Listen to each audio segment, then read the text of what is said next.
Hey, what's up, podcast? It's Jeff. Just want to jump in here. This is a special bonus episode of Teach Better Talk. This is actually going to be the audio recording from a Facebook Live that our team is doing every single day, Monday through Friday, at 8 a.m. Eastern Time in our Facebook private group. You can get in that group at teachbettergroup.com or go on to Facebook and just search Teach Better Team. You'll see our page and then you'll see the group. Get in there. So here we go, a special bonus episode of Teach Better Talk pulled from one of our Facebook Live videos in our private group at teachbettergroup.com. Hope you enjoy.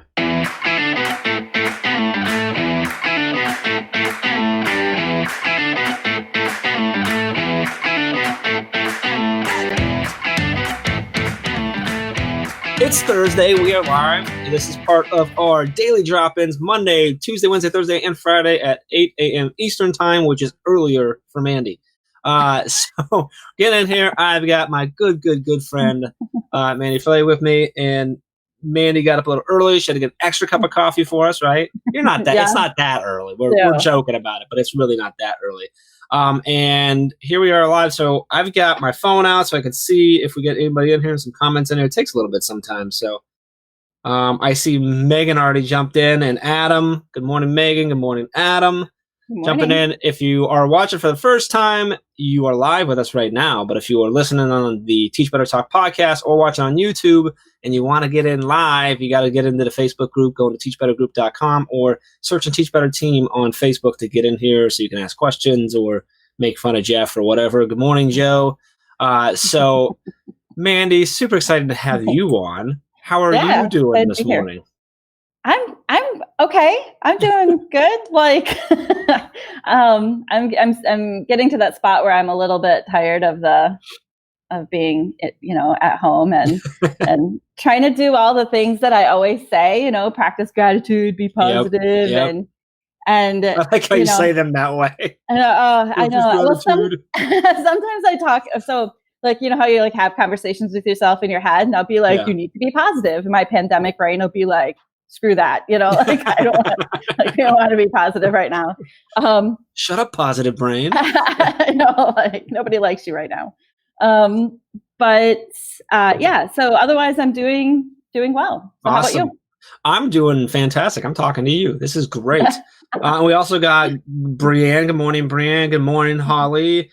Good morning, Paul. Alex is in the house. Joe says, hey, Jeff and Mandy. Adam says, good morning. Alex says, good morning. It is chilly and foggy as I walk my dog, but always excited to listen and share. Alex is always in here with us. It's awesome. Even apparently he's out walking his dog and stuff. So it's always great. So I was sorry, I'm laughing at something else you said, but I was thinking before we do anything else, I want you to show everyone your coffee mug.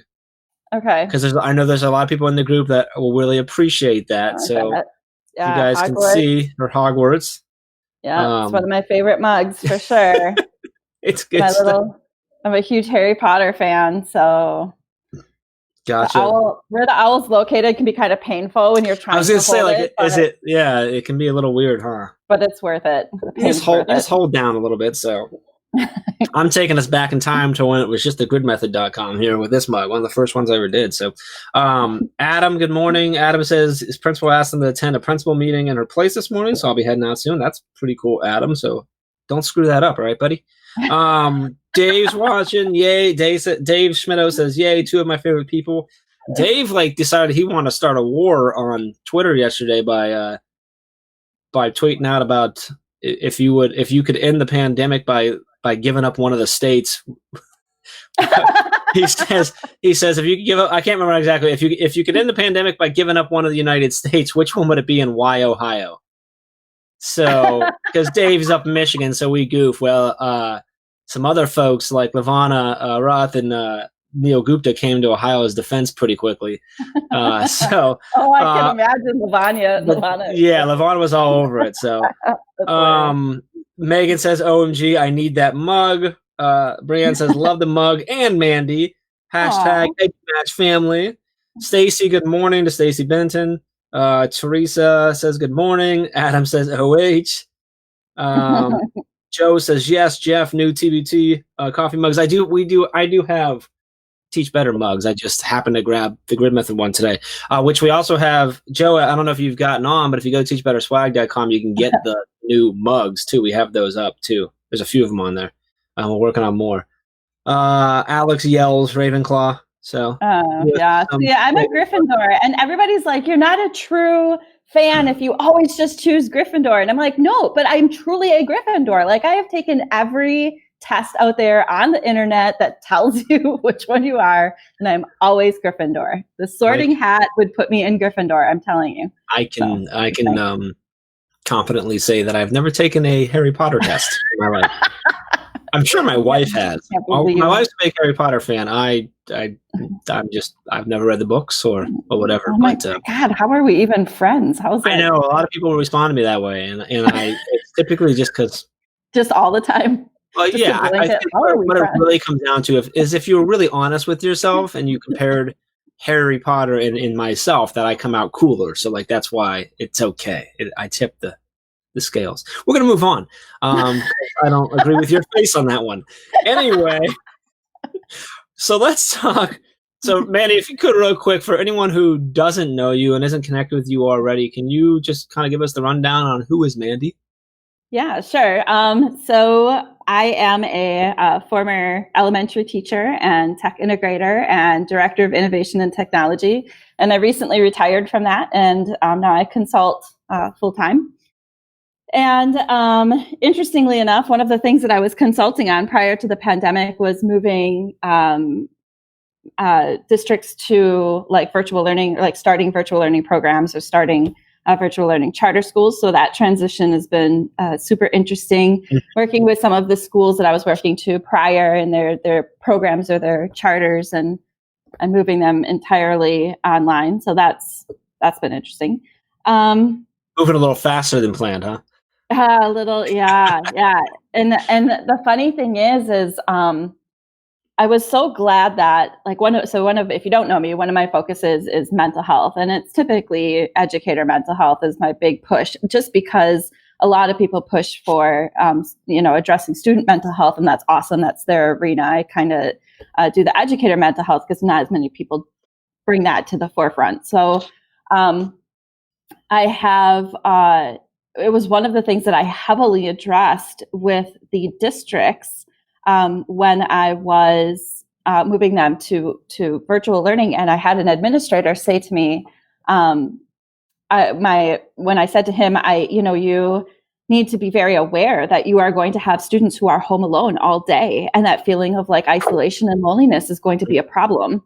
And he said, well, I would hope that we would never have kids home alone all day. Like there should always be a parent home with them. And they were talking about secondary school. And I thought, well, it's kind of, that true. We would hope that, but it's not necessarily the case. And now we're in the spot where we're in. And I think of that we still do have kids home alone all day. Like if they have, medical professional parents, they're home. There's still lots of businesses that people are still working at that are considered essential. And so we're now in the spot that I was, saying, make sure that you address. And I hope that, I know that those schools took steps to do that. So I was happy that we were able to address that, in the beginning. So I think there's a lot of kids that may have a parent or two at home that are still alone all day. Yeah. Oh, absolutely. It's a situation, and it's unfortunate, but it's the way it is. So, yeah. So how has that shifted? How did everything? Because everything kind of moved. Everything's moved pretty quickly here. A month. I was talking to my brother, and he's like you look like 30, 45 days ago. He goes, we weren't talking about anything. Like nothing was a thing. And I'm like, yeah. And then it came. Chad and I were on our way to Chicago with one of our teammates, Kyle, to go we were doing a full team meeting. Everyone was coming to Chicago when like everyone else started closing, because Ohio had already, we were the first one to go, but. And like on our drive out, we're like just listening to like the world close down. It seemed like it was crazy, and it just came super fast. So like, how has that shifted your work and the consultant role? Like, now obviously you were already working with a few districts that were moving towards trying to make everything virtual. So I assume that just sped things up. But were there other ones that just sort of like panic and said, "Hey, we had to stop for a minute," or how have they reached out to you? Like, where has your role changed in that, I guess, with most of the districts and people that you're working with? It's been kind of a mix, and so it really depends a lot on. Well, I think it depends a lot on how, I want to say how prepared they were to go virtual, but how maybe the departments have been able to wrap their mind around what's happening. So I have districts who just like stopped everything. Like we're in emergency mode right now. Yeah. And I think everybody was kind of in emergency mode, but there's different levels of that. There's like freak out mode. Yeah. There's like, hey, we got this mode. I've heard of districts just completely closing and saying whatever your grade was when we left is whatever it is. Yeah. And, there's just like a range of what's happened. And so I've had some districts who have been like, hey, we're just putting the brakes on for like 2 weeks, but we're going to, we might have to shift what we're doing, but we're definitely going to continue. And I've had districts just be like, we can't do this right now. And so it really depends on kind of how, I almost feel like how prepared they were for any emergency in general. Sure. Like, you have people who are able to handle emergencies very well, and you have people who maybe struggle with that kind of quick change. So kind of depends on that. Yeah, that's how we felt too. It's been really interesting to see the different levels of, I don't know if I guess panic maybe is the way to go. I guess that's, for lack of a better term, panic, or different levels of just preparedness. Like I think is the right word of not that anyone could be really prepared for this, but more like how you were positioned, and then how could you move over and stuff. So it really has been kind of all over the spectrum on that. So it's been interesting. Alex says that Jeff is a Hufflepuff. I don't know what that means, but it sounds fun. I'm assuming it's not good. So they're sweet and don't lie to me. Adam says, I actually just brought this up to my principal inquiring about counseling for educators during this time. So important. Yeah, so important. Andrea's watching, says, hi, Jeff and Mandy, from Andrea and baby Luke. Hi, baby Luke. Aw, baby Luke. So he's watching too, and probably distracting mommy. That's okay. We get it. So, you told us a little bit about what you do and stuff like that, but you kind of forgot to mention that you're also an author a few times over. So let's talk real quick about that, if you don't mind, like about you have 2 books that have been out. It's 2, right? Yep. Not one I know about. And another one that's on its way, which I've got to read and is fantastic. So can you tell us about your first 2 and then give us a little preview of what's coming up? Yeah. So my first Sorry, I just got to jump. Megan just yelled, I'm a Hufflepuff. So if I'm with Megan, I'm good, Alex. So we're good. Sorry, go ahead. So my first book is called The Fire Within, and it is it addresses, I put it out several years ago, and it was really in reaction to kind of watching educators around me be super overwhelmed and burnt out and all of those things, and not being able to talk about my own mental health issues because I was in the education profession. And some people had tried to start, talking about mental health in general by saying, we need to practice mindfulness and we need to practice self-care and stuff. And I believe all that. Like, it's not that I don't believe that. It's that we still aren't willing to talk about mental health issues when it comes to, to the education profession. So, we, and that was years ago. And I believe it's still true now. Like, we're comfortable saying, oh, you should be doing self-care. Although people who, don't normally do it are like, I don't have time for that. And you should be doing mindfulness. And most people are like, well, I don't really actually know how to do that. Like, people keep telling me to do it, but I don't know how. And, but we're still super uncomfortable with switching the conversation to what happens when an educator has depression, or what happens when, they have it and it's kind of, I would say, kind of flaring up and they're in the classroom with kids. What does that mean? And so my first book starts to kind of at least just bring the conversation to the forefront, and just kind of get the conversation started. My next one is a follow-up to my first book, which there was a kind of a book in between. But my next one's called Reignite the Flames. And since I started having those conversations, I've done a lot of research on the brain and body and stress and how that works. And I've also developed like several reasons why teachers become disengaged, that some of them are just like struggles, some of them are just kind of mental health stresses almost, and then some of them are just all out mental health issues. And I feel like the power in that is when we can name it. It's kind of the first step in healing. Like, oh, now we know what it is. And one of the kind of issues that I've seen out there in general is that everybody keeps saying teachers are burnt out, teachers are burnt out, teachers are burnt out. And there are a lot of teachers who are burnt out, but they're using burnout as a blanket term to cover everything that's happening. And it's not always the case. So, and my best example is, there's burnout, but then there's also demoralization. And they are two different things. They can look very similar, but there are two different ways to heal from them. Burnout, you like kind of in general, is to step back from what you're doing, do less. And demoralization is to find your identity and your passion as an educator again. And so like one, you're almost stepping back, one, you're stepping forward, but in a very, a very intentional way. And so if we keep saying everybody's burnt out, everybody's burnt out, everybody's burnt out, they're not actually healing from the thing that they may be disengaging from. And so that was sort of the purpose of the book that's coming out. The third book, Divergent EDU, is based on the hierarchy of needs for innovation and divergent thinking, which is an organizational structure I developed to support teachers in being more innovative and divergent thinkers. And a lot of people say to me, wow, that's two totally different topics. Like, why? Why do you write on tech and innovation when you also write on mental health? And I'm like, let's look at the mental health of our teachers and how it affects climate and culture, which is one of the things that affects innovation and divergent thinking. Like they're actually very related.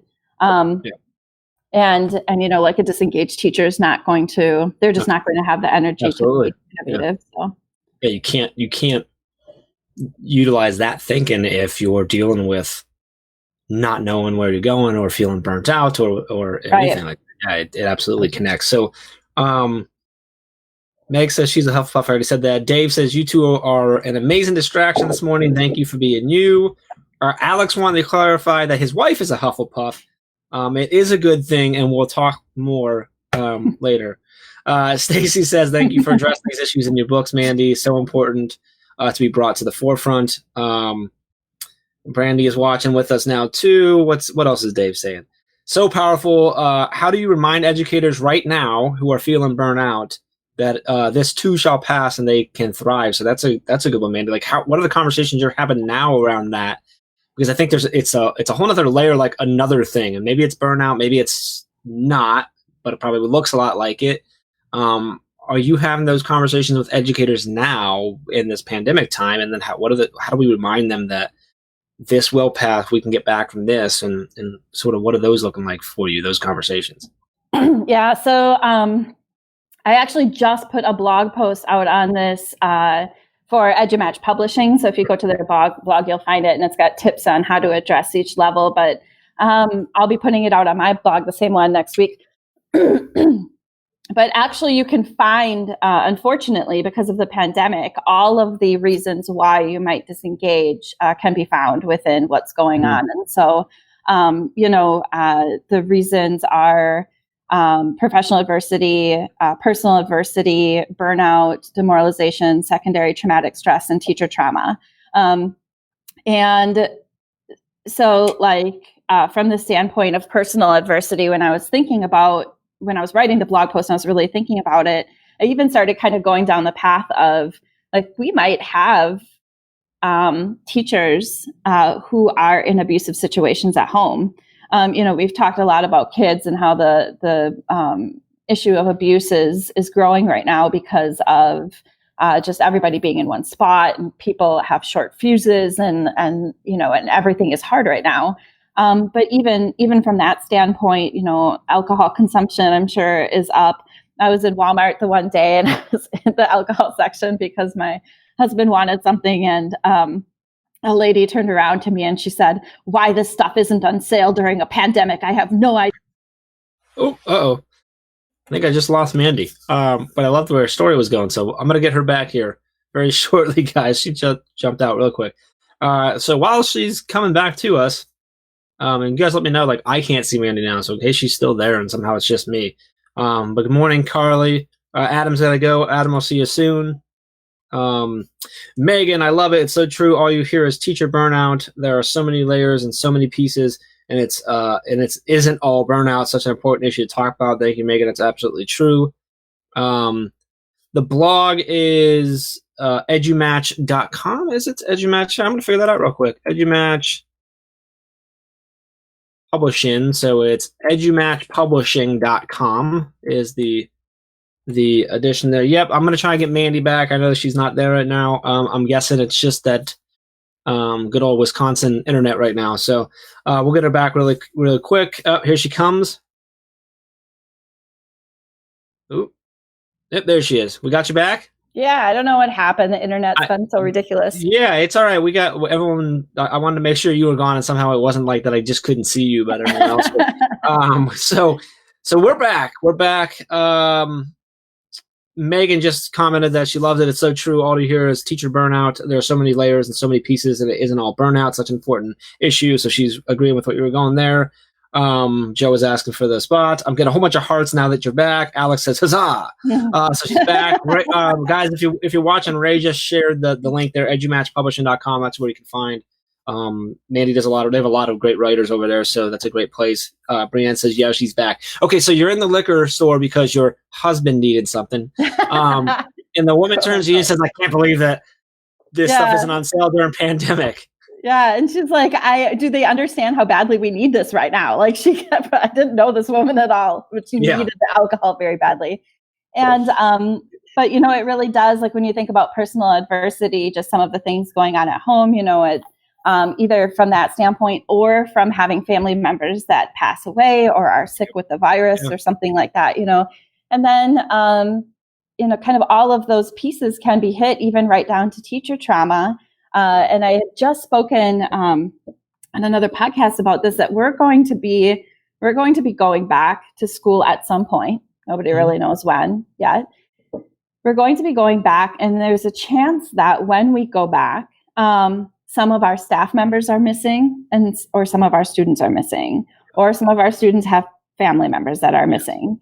And the strange thing about the pandemic is that nobody is really going to get closure on that, because you don't really meet with your staff right now. If you are working, even if you're on a call, you're not going to get that closure of when someone passes. And so my hope is that districts recognize that and work towards making sure that the community is whole as possible emotionally before they start moving on to content. So in the blog post, I give tips for dealing with that. I mean, it's everything from the usual self-care to making sure that, if you're dealing with secondary traumatic stress and you're really, really super worried about your students who are going through trauma at home, that you learn to compartmentalize, because you can only control what you can control. And so there's some tips on there for getting through that stuff.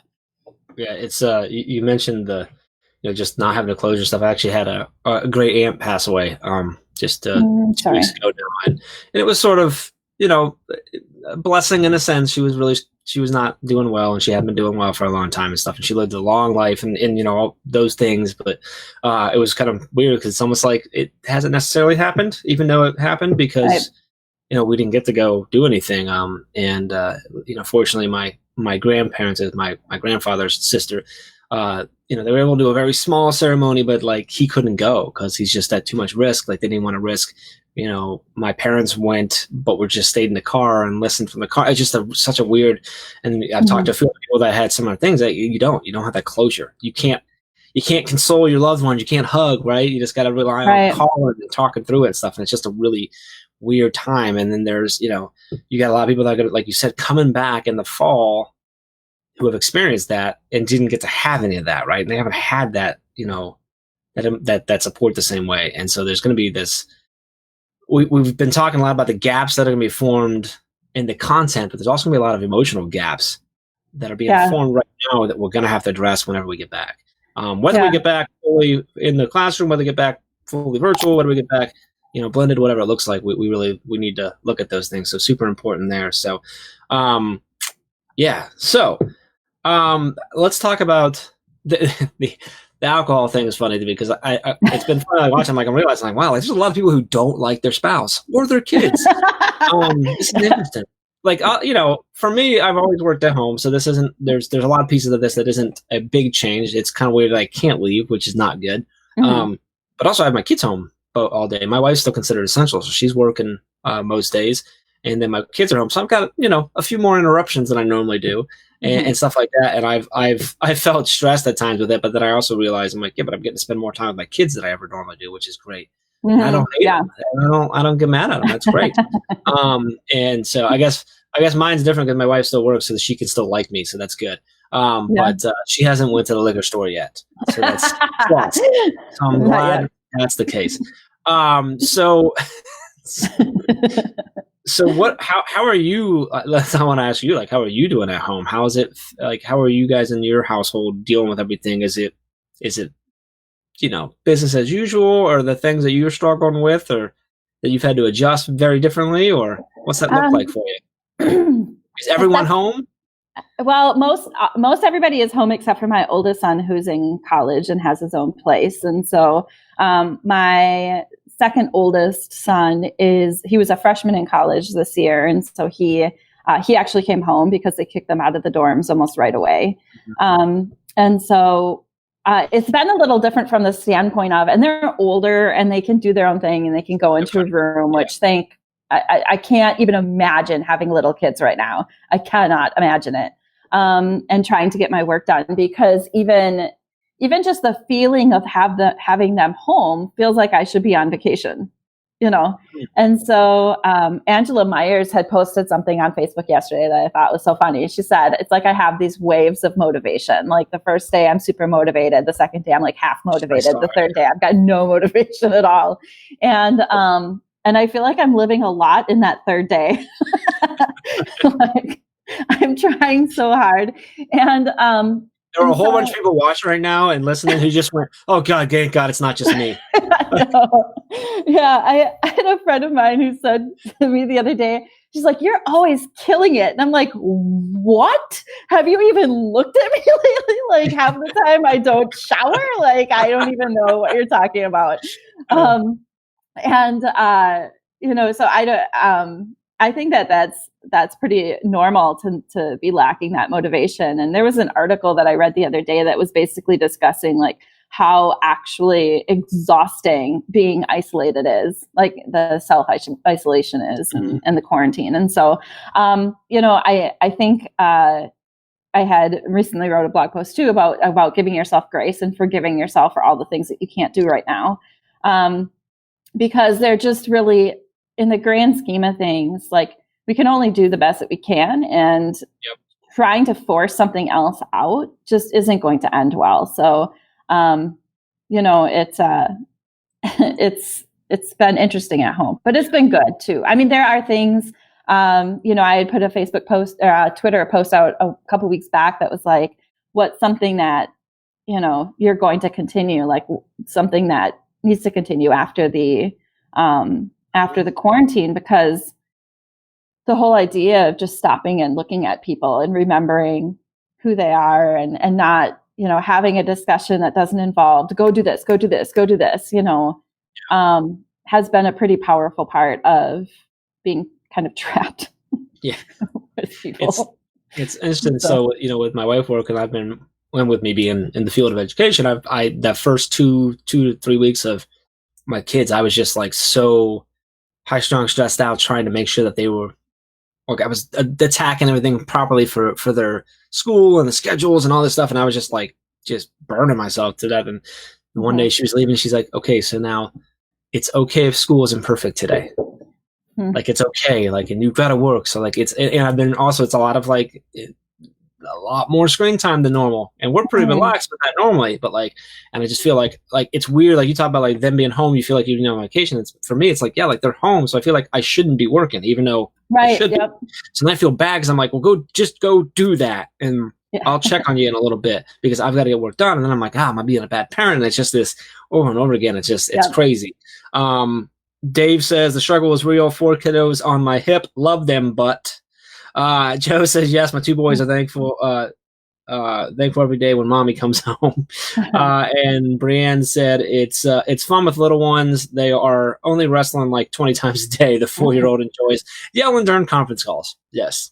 Yeah. So my 2 are great. You know, my daughter's in kindergarten. My son's in 2nd grade. They've been fantastic as far as allowing me to work almost, most days and when I'm on calls and stuff like that. So, but it's definitely a struggle for me. One of the biggest things, like, it's weird because like, a lot of my neighbors are like doing a lot of things around the house. I'm like, I got all this time and all this stuff. And I'm like, I'm working more than I ever have, I think, because we upped our game as far as support and stuff.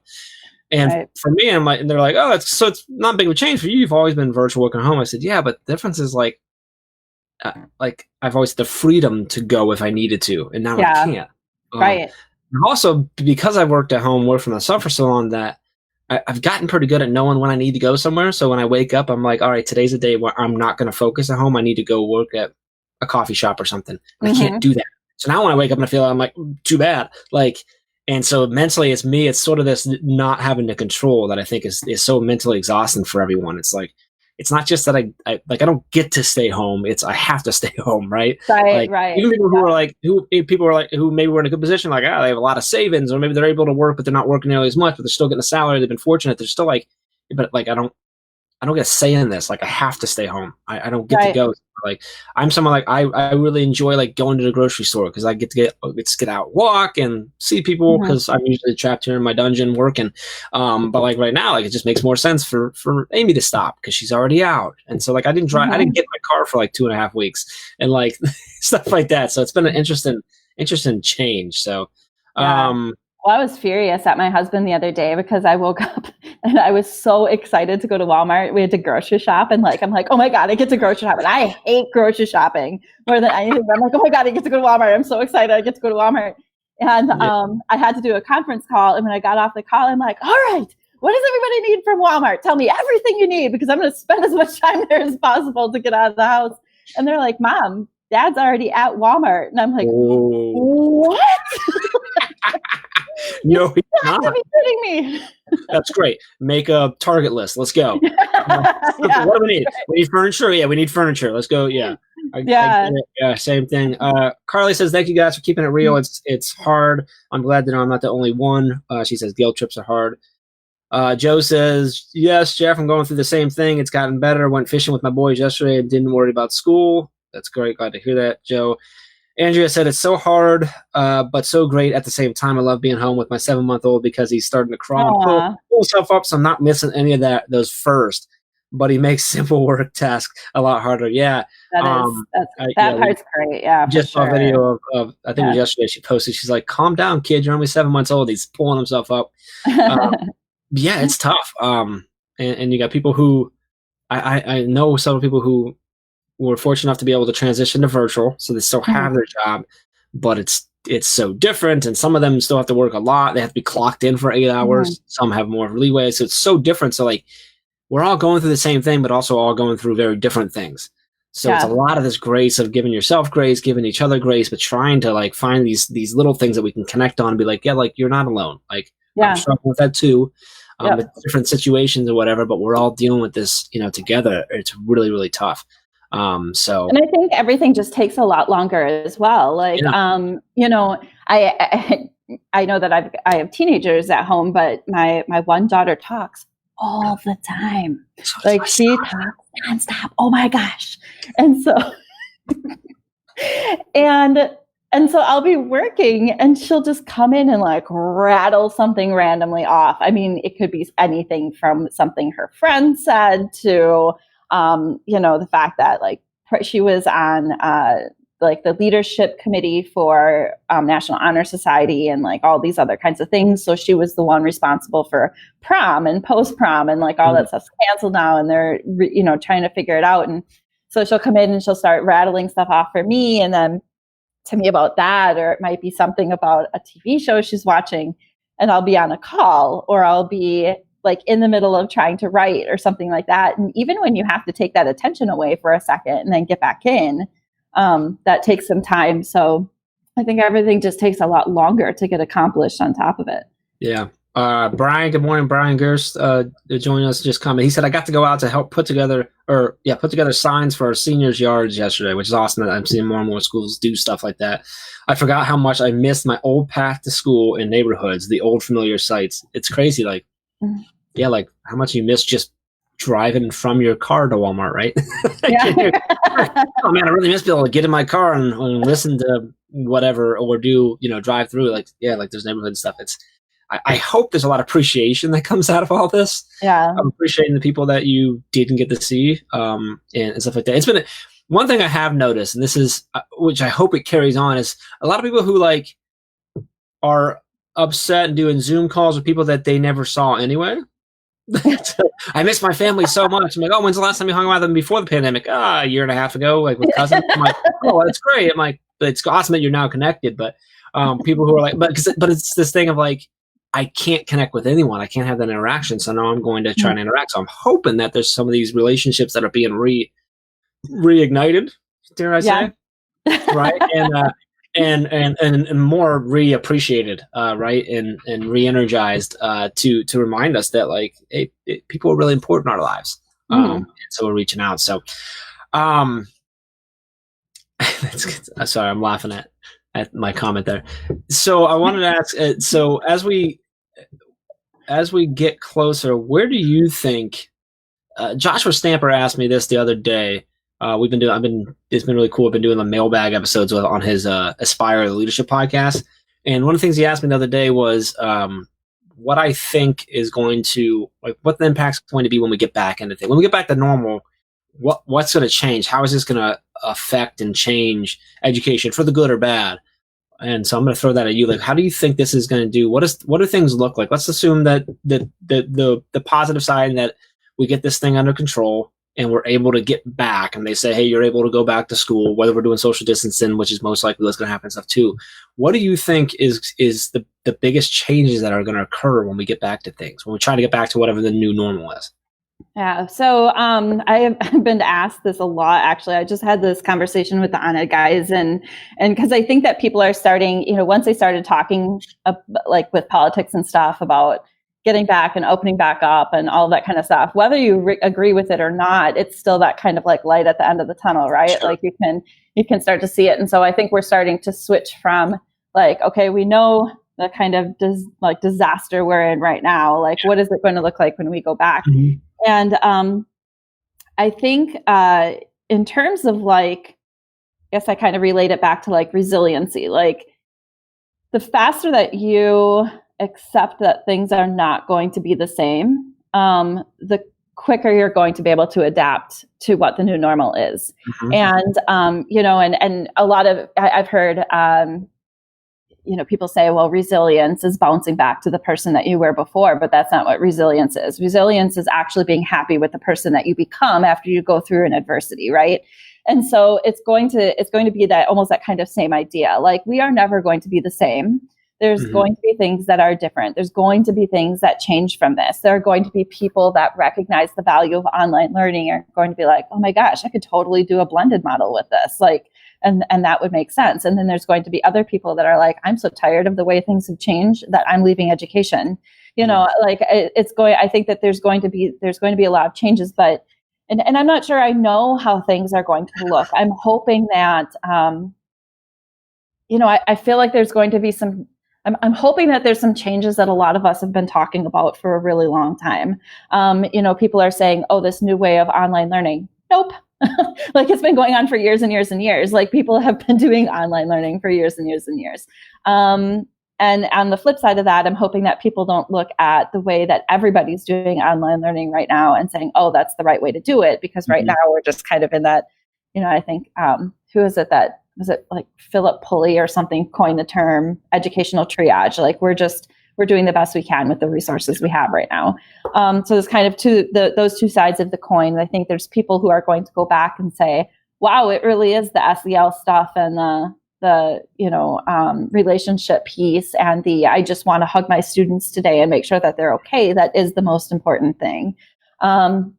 And then there's going to be the flip side of that where we have some people go back and say, oh my gosh, we've lost so much content. We need to push ahead as quickly as we can. And so I'm not sure how it's going to look, but I do know that it's going to look different. And the quicker we can accept that, the quicker we can adapt to the new normal. Yeah, I think that's the key to it, is accepting that so that we can adapt and do whatever we can to do the best we can.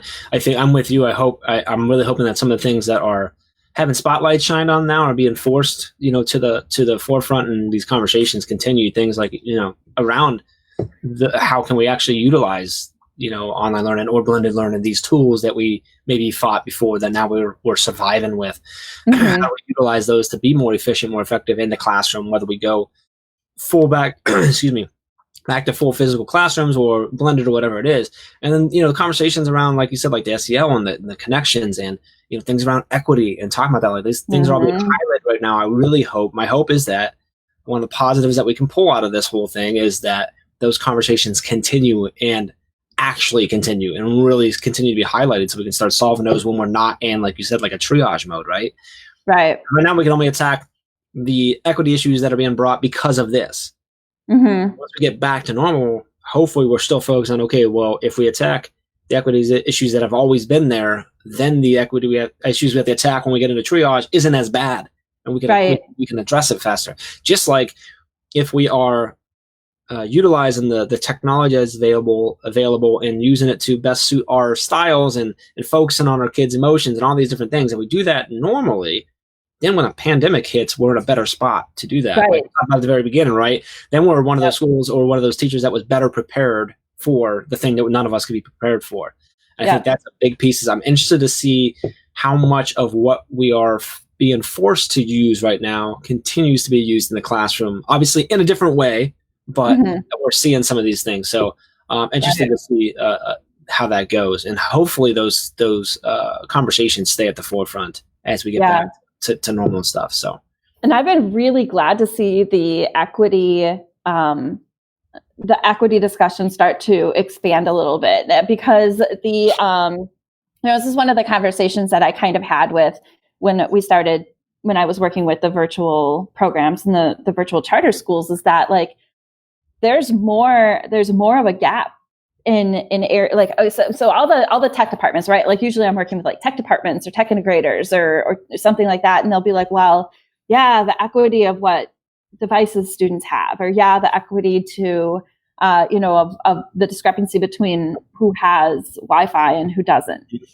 Yeah, that is inequity. True. Like that is it. But there's also the inequity of the student who has to work from home, who doesn't have breakfast or lunch. And there's also the inequity of the parent who has a third grade education and who struggles reading and trying to helping that student, and the parent who has a doctorate and is trying to help the student and is a fluent reader. So like there's a problem with that. There's the inequity of the student who has to babysit their brothers and sisters all day because single mom is working, and and the student who has two parents who are at home and maybe work from home all the time, so are accustomed to it and are able to help them through what they're supposed to do.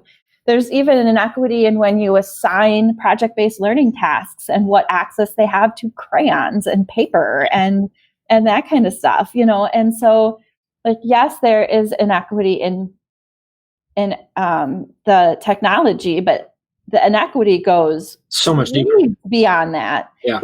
And one of the school districts I work with on a regular basis is the Philly School District, and like, they just started. They didn't really even know what to do. They just started handing out devices, and like they're like, well, one of the cable companies is offering internet for their parents and that kind of thing, but who knows if the parents are even going to call and get it? Like you can't. There are certain things you can't guarantee, And so you would like to think that people do a certain thing, but you can't guarantee that that happens. And so it's brought some of those conversations to the forefront. And like you said, that's been there all the time. Yep. And so I hope that those kind of conversations continue and that the equity issues expand from the whole, just who has a device and who doesn't. Yeah, I think the biggest thing is what the home environment. When we're able to bring them into our classroom, we at least give them a controlled, stable environment for the time they're with us. Right. And they go back to it. They've always gone back to that, and we have no idea. Like, they might have a great environment at home or not for a million different reasons. You labeled off a bunch of them, right? Yep. There's so many different reasons that it could be, but now it's completely different because now, like you said, I think the great point is like, yeah, you can offer like our local school district here is great with one-to-one. They were able to offer any kid who needs it, multiple devices to households if needed, everything like that. But if the parent never goes up and gets it, or the student's able to get it but doesn't know how to use it, right? It doesn't even know how to read, right? Things like that. Like you said, if the parent either has to work and can't help, or it has struggles with themselves and can't help, or doesn't care and can't help, there's a million different ways, right? Yep. Or is just so frustrated and stressed about it that they can't help. Like, there's so many reasons why it's so important. And the important piece to remember is that stuff's, like you just said, is always there. We just don't see it as much because we see the kid in class, and so I think that's where, like that you said, that SEL piece as well, and the connection. I think those conversations, I really hope continue to stay in the forefront when we get back to a stable ground where we can attack them better, and address them in a better way. So I even thought about my daughter, who she has a Chromebook through the school, and the Chromebook stopped working. And so she's like, oh, I'm so angry. I don't know when the school's fixing things. I don't know how to bring it in. Like, I don't know where I'm supposed to go. And she handed it to me, and I, being a former tech director, pressed a couple of buttons, and I'm like, here you go, it's working. And I could do that because I had the skill set to be able to fix it without having to send it in. Yep. But other families who don't have that resource and are going to have to then think about all of the things that she started to freak out about. Like, I don't know how to get this fixed. I don't know. Yep. And there are some families who would be like, I'm not dealing with it. They're just not doing their work. Yeah. So, and kind of, Alex said, my neighbor works with an internet company, has told me so many families are still without access because they don't call back or send in the prepaid postcard because they're afraid they're going to get charged later. Yeah, that's like a legitimate concern. Yeah.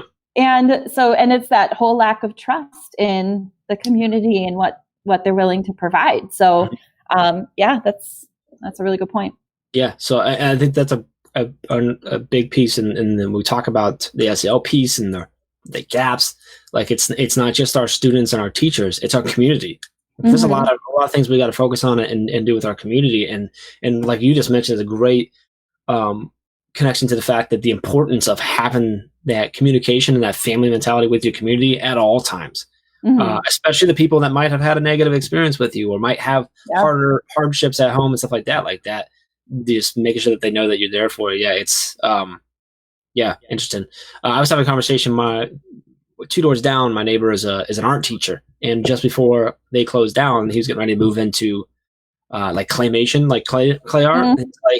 He's like, so all my lessons for the next, several weeks are all about that. He goes, I can't expect my kids to have clay at home because I don't know if they have glue or crayons or pencils or paper or anything.